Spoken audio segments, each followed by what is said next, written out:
Hello, my friends. How are you today? We are going to be learning about abstract portraits. So, abstract portraits, if you watched my video from last time, and I hope that you have, Pablo Picasso is a cubistic style artist who also makes abstract work.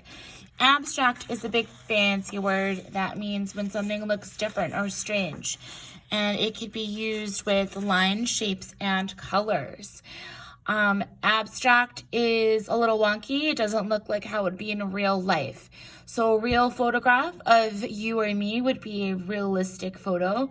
An abstract photo would be maybe your eyeball would be on top of your head and your mouth will be where your nose is and your fingers could be coming out of your neck. That's abstract, something very silly. So to make our abstract portrait, you need 2 pieces of colored construction paper. If you don't have colored construction paper, grab 2 pieces of white paper and just color it all in with crayon, really nice, as long as you have 2 different colors.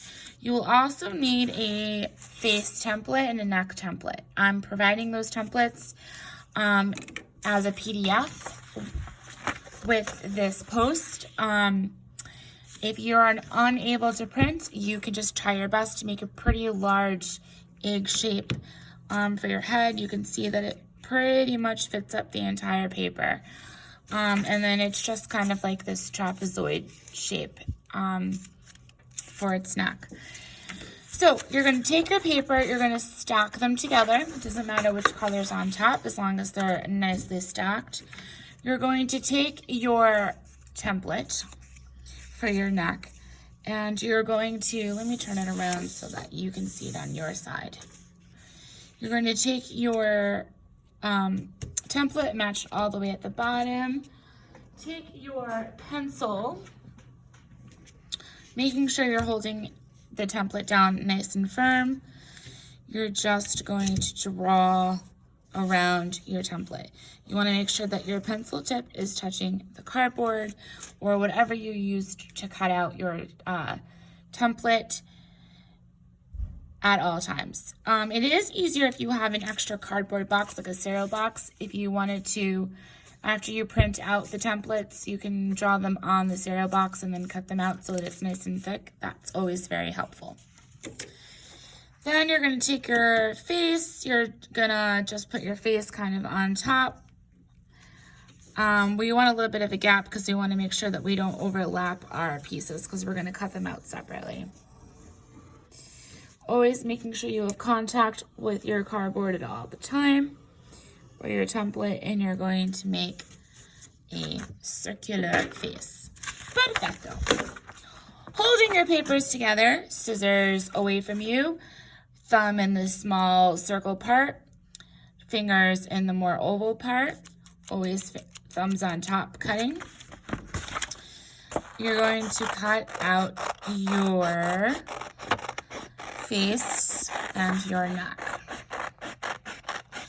So now it's a good time to think about what are you going to make? What kind of abstract person are you going to make? Is it going to be you? Is it going to be someone that you know? What are they going to look like? Are you going to add a hat? What is their hair going to look like? Notice that every time I'm getting into a corner, I'm turning my paper.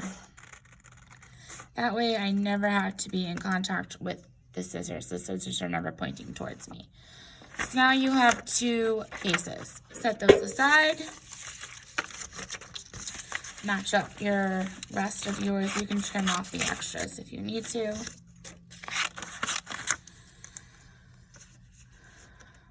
And cut out your neck. Done. Okay. Now, what you're going to do is Pablo Picasso likes to split up his pictures with sort of like wavy lines or so. So you're going to make a wavy line on your neck. And then this wavy line, you're going to start to think of maybe like a forehead shape, a nose shape, and a mouth shape.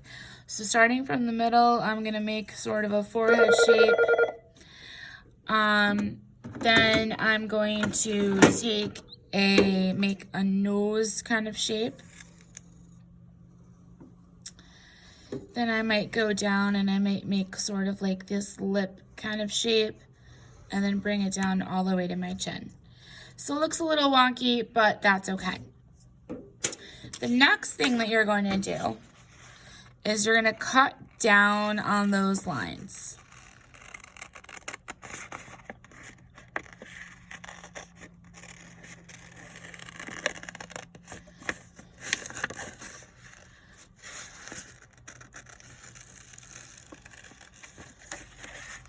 Make sure that you are holding both of your papers really, really still,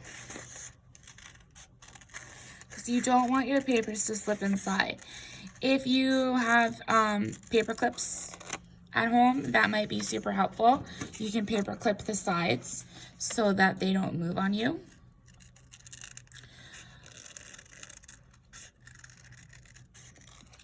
All right, so now we have the neck cut and the face cut.